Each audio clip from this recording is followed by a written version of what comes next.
especially when we're going through the most savage economy of our lifetime, and longer than that, that a good place for our young people to be is on our college campuses, getting a college education. I can't imagine a better investment you can make. You got one candidate?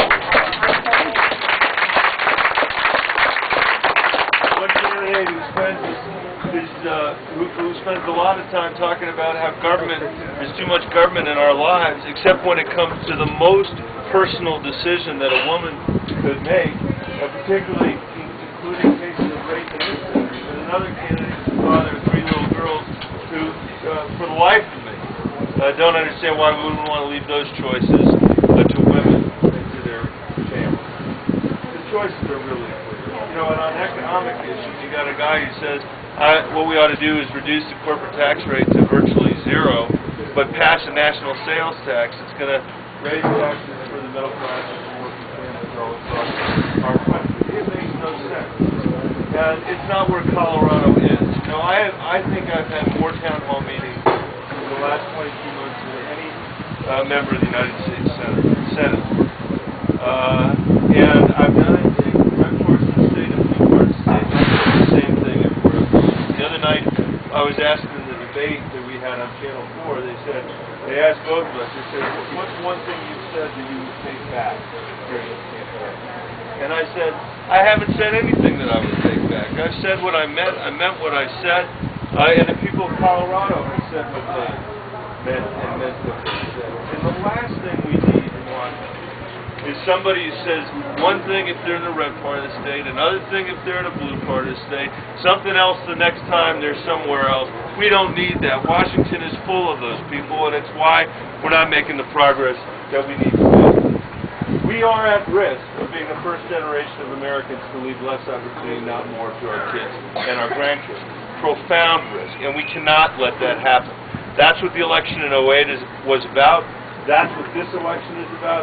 That's what 2012 is about, 2014. I know no one is here today because of me. You're not here for me. And you know what? I'm not even here for me. I'm not. We're here for people all over our state that are suffering through the worst economic downturn since the Great Depression.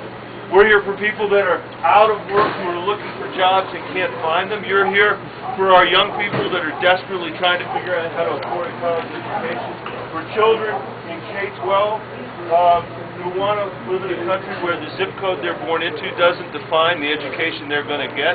And because we do need to straighten out this fiscal train wreck that's happened back in Washington, D.C. That's why you're here. And this is generational work. This isn't, this isn't inconsequential work.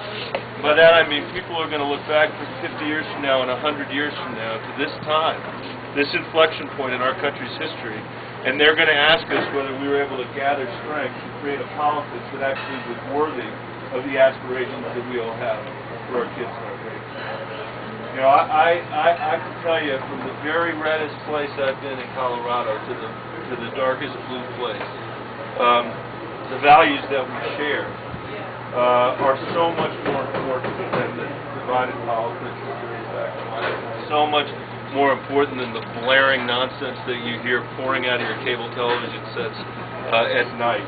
And that's what we're asking here. So I want to make a commitment to you that I will do absolutely everything I can do over the next, what is it now? I can't even, 3 days? 3 days. 3 days! Saturday, Sunday, Monday, Tuesday, 4 days to make sure we are successful, and we will be successful. I cannot do it without all of you. And so, how many people here have already voted? Okay. And listen, thank you for voting. Thank you for voting, but your work is not done. You got to get out and get 10 more people to vote, 15 more people to vote, 20 more people to vote. And if you do that, we can win this election right here in Shaky County. Okay? Will you do that? Yeah. Thank you.